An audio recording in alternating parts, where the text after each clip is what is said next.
Welcome to the Marriage Company, establishing effective communication through spiritual growth. Don't forget to subscribe. When I tell you. Yeah. Yeah. The Rileys are on. The Marriage Company is on. And we need motivation. We need help.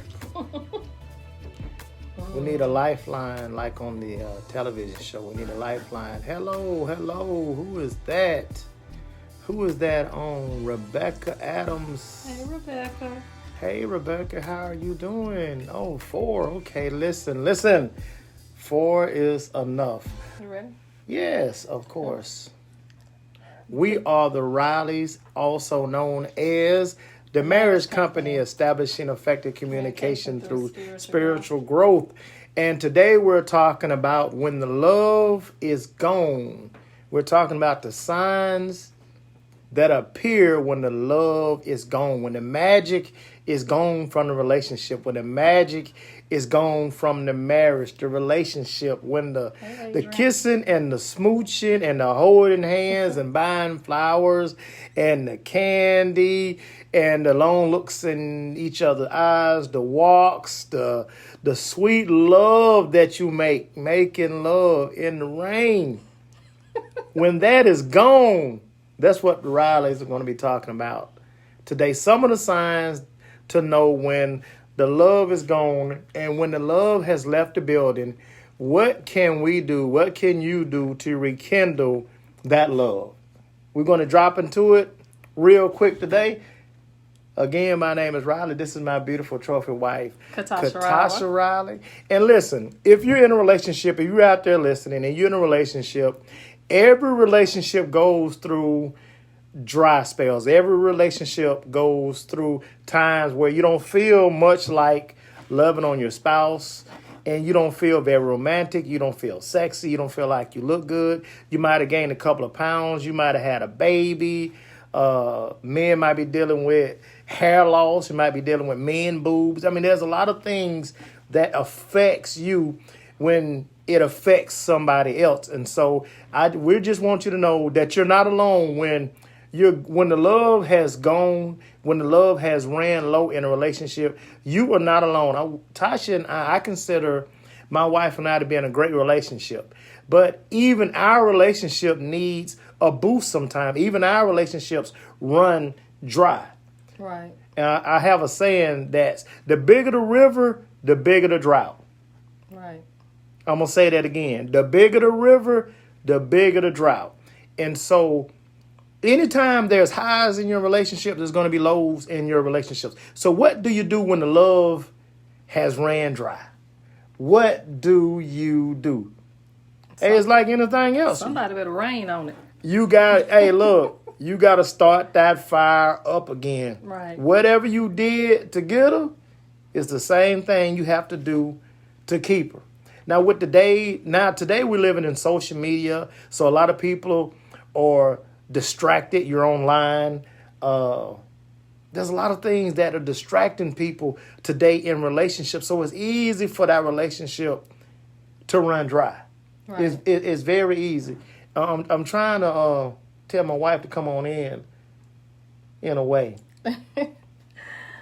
I can definitely relate to that. Of course, Riley, you're not the only relationship that I've been in, and that's male relationship. But that's a relationship can run dry in a relationship with your friends. But I have a question. When the relationship, okay, there's a difference between a relationship running dry and the rain is coming, and then there's a difference between a relationship running dry and the only thing you're going to get is dust. And so I'm sure the people want to know, how do you know even when the relationship is running dry, how do you know that the rain is coming or that nothing's coming? As a matter of fact, it's going to even get dusty and drier. What do you do? How do you hold on? Or do you hold on? Or do you just leave? Or do you just get the heck out of there? Well, let me say this for myself. Personally, I was in a relationship and I was just numb. I was numb, and I was numb for years. But you can get unknown. You can, but it takes two. The feeling has to be mutual, and it's almost like, you're willing to go to counseling, you're willing to get help, you're willing to basically roll up your sleeves and fight in the relationship, but the other person is not. So do you shoot deuces? Do you shoot them deuces? Do you go peace? Negro, I'm out of here. No, I didn't give the deuces. I wanted to make sure that I gave everything that I had to give in the relationship. I had to know that it was dry to dust. You know what? Women tend to stay in relationships when it has ran dry longer than men. And I think most of the, if you're a woman out there, most of the time when y'all women continue to stay in a relationship, it's because of that mothering instinct. And you're trying to mother something right. You trying, like the Bible talk about, can these dry bones live? You're trying to wake up this dust, the man. You're trying to raise this man out the dust. And it's gone. And you will continue to stay in that dusty relationship. Well, personally, you're not getting love. You're not getting romance. You're not getting the flowers, the candy. You're not getting nothing. Well, that might be when it's actually, dry, Riley, but that wasn't the case for me. I just didn't want to be a failure. I didn't want my mom and my dad, and, this is just how my family background was, but my mom and dad been married for 46 years. And I didn't want to be a failure. And even though I had, kids, and that was another thing, my dad raised me, so I wanted my kids to be raised by their father. And I was willing to just kind of suffer in the relationship to make that happen. And so I didn't want to be a failure. But listen, people really don't change dramatically in a big way in a relationship unless something happens.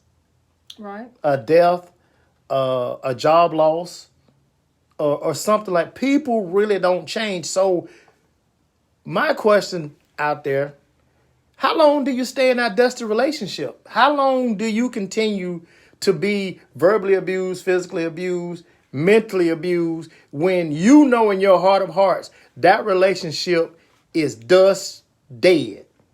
How long do you stay? Do you give them a month?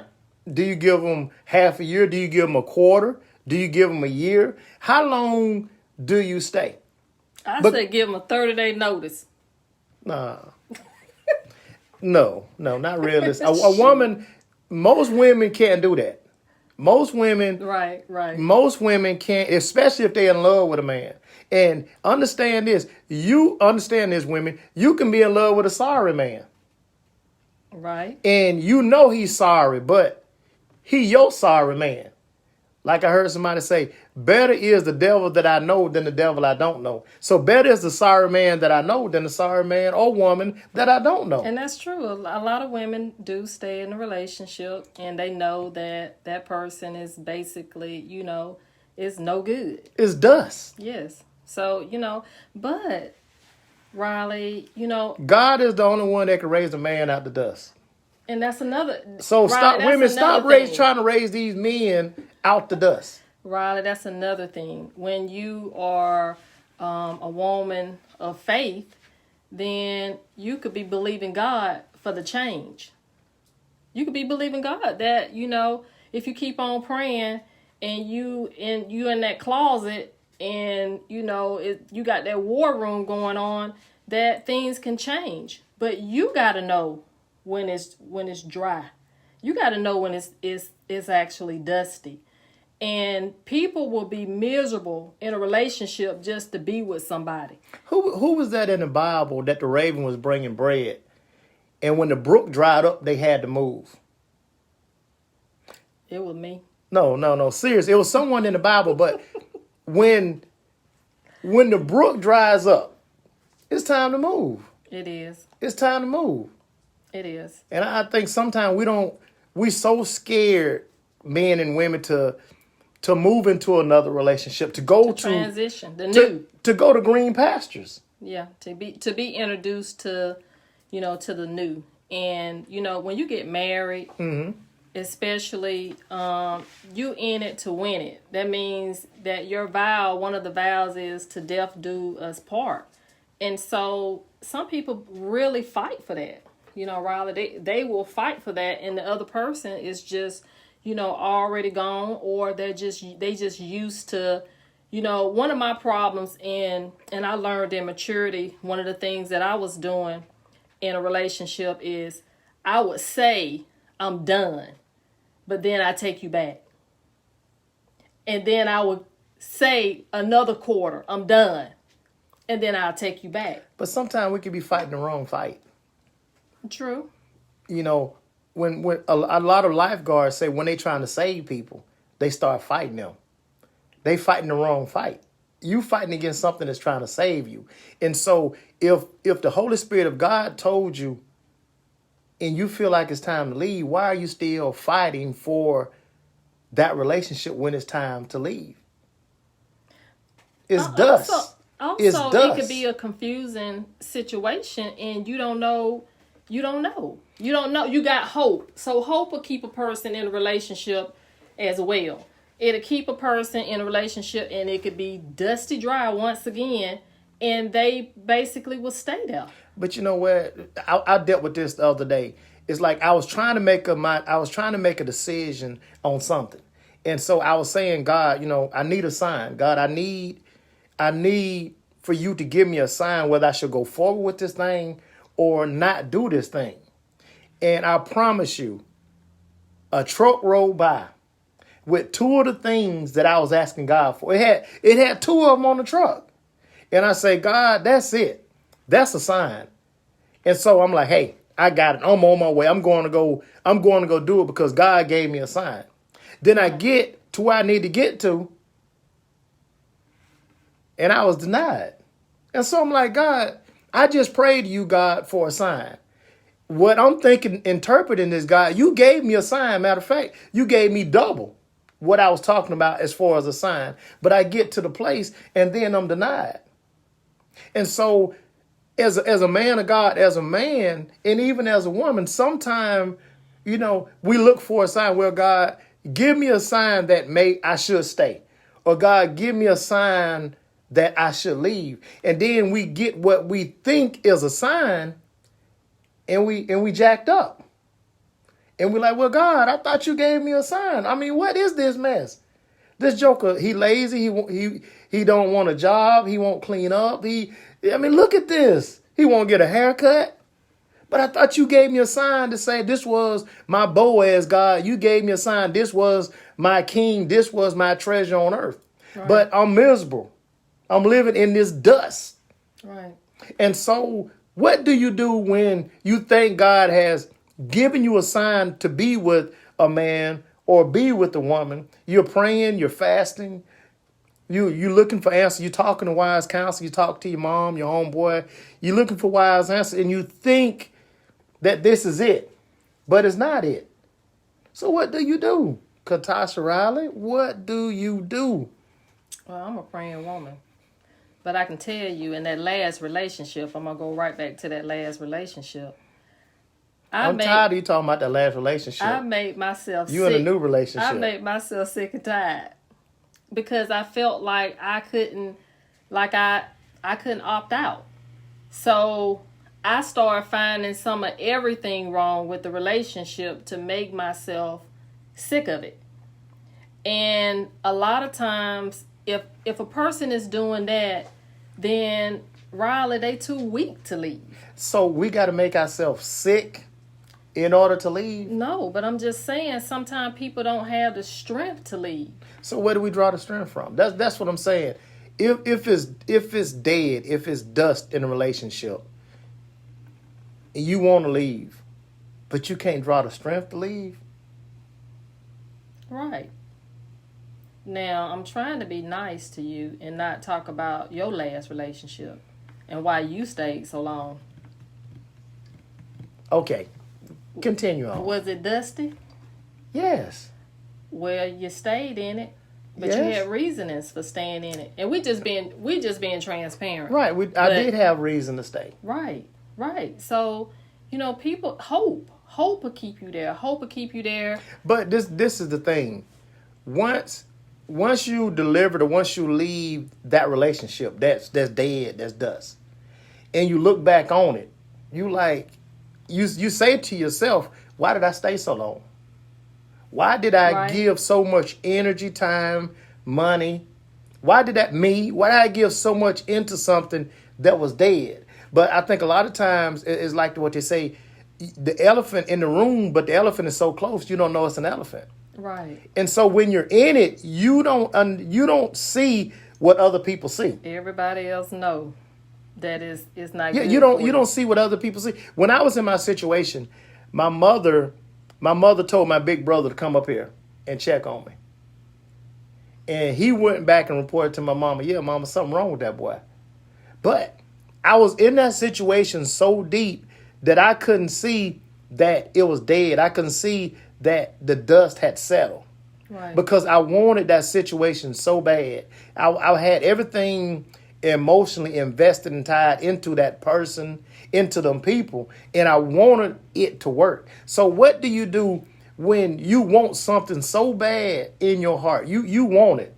I mean, you want it like you want to breathe if you're drowning. You want it that bad. And then you get it, and it's killing you. It's tearing you loose inside. Mm-hmm. What do we do? What did you do? I did those things of seeking wise counsel. I prayed. I fasted. I did all of that. But the season, it was the season was ending for that relationship. And I hear what you saying when you say what do you do? But I think that everybody's answer is different in a relationship. A part of that was me maturing, because in that relationship, I had a part in that drought as well. It was things that I was doing that was causing the relationship to dry out as well. So you're saying sometime in a relationship, we, by our own actions, we can bring a drought. Correct. So, yes. like what things do we do to bring droughts? Well, what thing? Okay, tell me. You're a woman, and you are fine, 36, 42, 36. Oh, what a winning hand woman. So what does a man do to bring a drought in a relationship? What? Not me, because I rain all the time. I rain. I wish I had a bell to ring for you. I rain on you all the time. But I'm talking about that joker that's down the street, around the corner, on the hill in the other house. Not me. I'm talking about that other joker. What does he do to bring a drought? What do men do to bring a drought into their home? Not being attentive. Not being loving. Not having kind words, not working, not being more. What you mean? Hold on. What you mean not work? We just came out of COVID, so a lot of men were laid off and a lot of companies closed. So that's out of my control. No, it ain't out of your control to get your butt up every morning and go work to look for a job, because if I know you trying, then that's a whole different story. But if you give up, then you give up on us. You give up on the family. And it's hard for a woman when she sees that her spouse has given up and she's trying to give everything that she got to hold it in the road.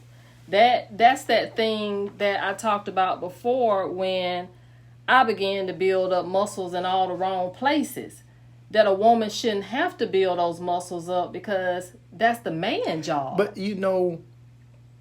if I can interject a little bit, women bring drought to men, and I say this all the time, with their mouth. A woman can put a man in drought season with her mouth. because a man cannot outtalk a woman. And so a woman is going to always use that flip or that tongue, that poison tongue, to bring a drought to a man. And contrary to popular belief, like we talked about last week, men do have feelings. And men's feelings can be hurt by a woman's tongue. Right. And so when you use that tongue against me, when I'm already down, when I'm already in a vulnerable state, you bring a drought to me. And now, even if I do have rain, even if I do have a relief, I don't want to give it to you. Right. Because now I don't feel safe with expressing how I feel to you. Because you have used the sacred thing that I told you against me.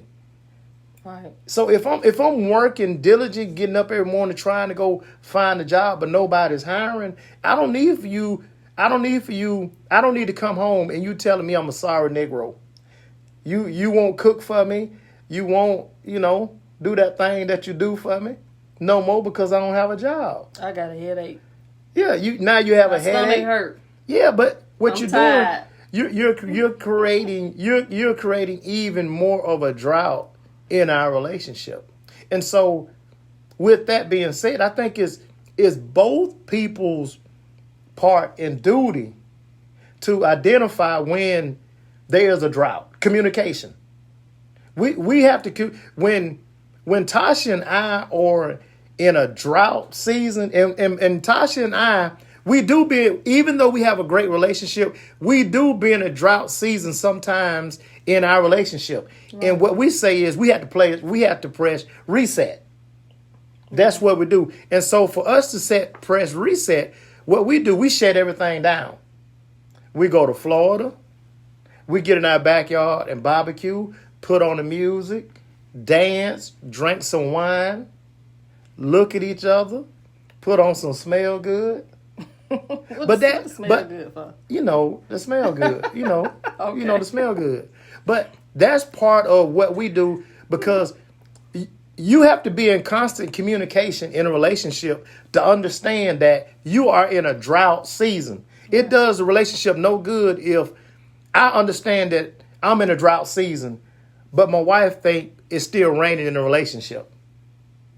It does the relationship no good. Right. And so you have to constantly be in communication with your partner, male and female, to be like, okay, then. Effectively. Right. Establishing effective communication through spiritual growth. And so we talked about a rhythm one time. Yeah. You have to be in a rhythm with your mate. And so when you're in a rhythm with your mate, you understanding like, baby, something off. Like, right. You nagging a little bit too much. You complaining a little bit too much. Pick up your socks. Pick up your pants. Baby, that them collard greens was a little salty. And so you have to have communication to understand that drought season is coming. Right. And you know what's important in a drought season? What kill a lot of relationships in a drought season? When your circle is in a drought season. Say that again. When your circle is in a drought season. You're struggling in your relationship trying to rekindle that thing. But your girlfriend, she in a drought season with her husband. And so she telling you, bump that Negro. You could do better than that. He don't got a job. He making minimum wage. And so when you're in a drought season, it's important not to, because when a drought happens, a drought might be in Georgia and one in Alabama and one in Florida. But you shouldn't connect all three of those droughts together. Now you got a superstorm. And you know what happens when superstorms? Divorces, right? Infidelity, right? Lying, cheating, all those happen when you're in a drought season in your relationship and you introduce that drought to your friends who don't understand, who don't have the maturity and the God in them to understand that the drought is temporary. Right. It's temporary. Right. And understand, it might have been something that I did to cause the drought. It might have been something that Tasha did to cause the drought in our relationship. But you can't point fingers. You can't point fingers. You just have to understand and identify, okay, we're not loving like we used to be.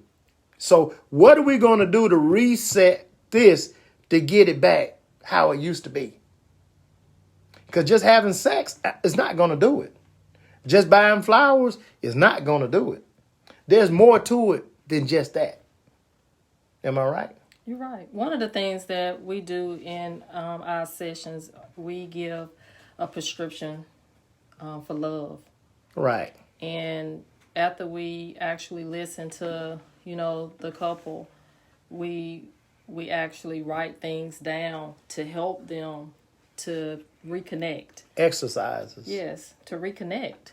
And so if you're not willing to, to do that, and you don't see that person out the lenses of God, then you're going to be in trouble. And I talked about that, before.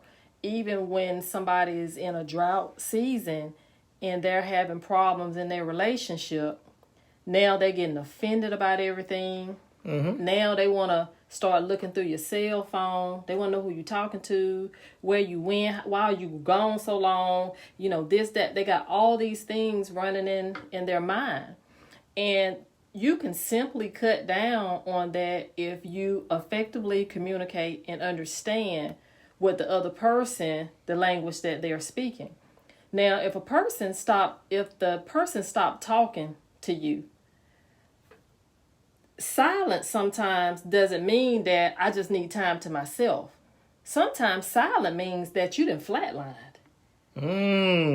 Flatline. Silence is a flatline. Yeah, it's non-responsive. You're not responding. And so when people want to get distance from you, and that's in any and every relationship, that's the first thing they do is block you. They're showing up block you off of social media, but they will block you. And so they'll start picking with you, doing little stuff, saying little stuff to agitate you because they are trying to actually push you away. Especially if they don't want it no more. Or if something else then caught their eye. They're looking for an exit. And you got to know when that person is looking for an exit before they actually get there. Because they can still be in the household with you, but they already done left. But you will know that person is looking for an exit because if you two used to have a rhythm and then you understand that rhythm is off. Right. And you're in tune with your relationship. A rhythm is my schedule. So you know what I do on Wednesday. And so if my rhythm/schedule is off on Wednesday, and you know that I go to the gym, I go get in my garden, I cut my grass, I go to Home Depot, look at this and that.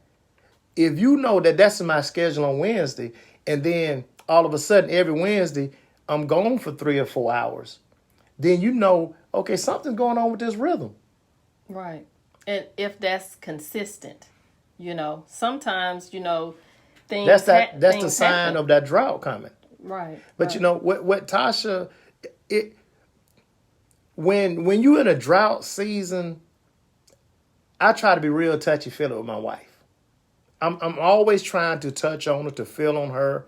I'm always connecting, trying to hold her hand. Everywhere we go, I'm always grabbing my wife's hand because I never want to lose that connection. And he is more touchy-feely than me. He is, but I'm touchy-feely as a man because for me being touchy-feely as a man is about accountability.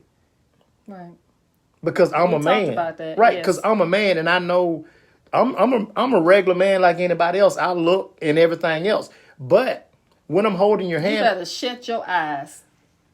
I'm going to glue them together. Well, there's a difference between looking. There's a difference between men and women. There's a difference between looking and lusting. But I look because I'm a darn man.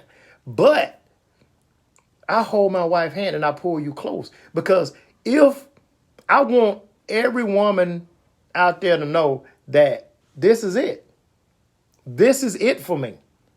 And if I'm in a drought season, it's no woman's business that I'm in a drought season. Right. I'm going to say that again. If I'm in a drought season as a man, It is no woman business other than my mama. What about your homie, bestie, friend, sis? I don't know about all that. What about calling her and trying to get a woman's opinion on how Yeah, that's cool. That's how cool. you supposed to But handle I'm that? talking about consistently, like, you know. Yeah. But some women don't think If I want to bounce, okay, if I want Ryder. to bounce off an opinion off a woman, that's cool. That's cool. There's nothing wrong with that. But could that possibly open up a door there? So, you know, you have to be careful who is your, you know, your homie, friend, sis And that you actually getting a advice man and a from. woman can be friends. True. Can be a baton. True. And a woman's view on certain stuff can help you. But you have to understand, there's a certain type of woman that you can talk to. Right. I wouldn't suggest you talk to a woman that you're very attracted to. I wouldn't suggest that. But anyway, we could go on and on. We're going to stop it there. We've been on long enough. My name is Riley. This is my beautiful wife, Katasha. We are the marriage company establishing effective communication through spiritual growth. And you have a great day out there. And we will see you guys next week.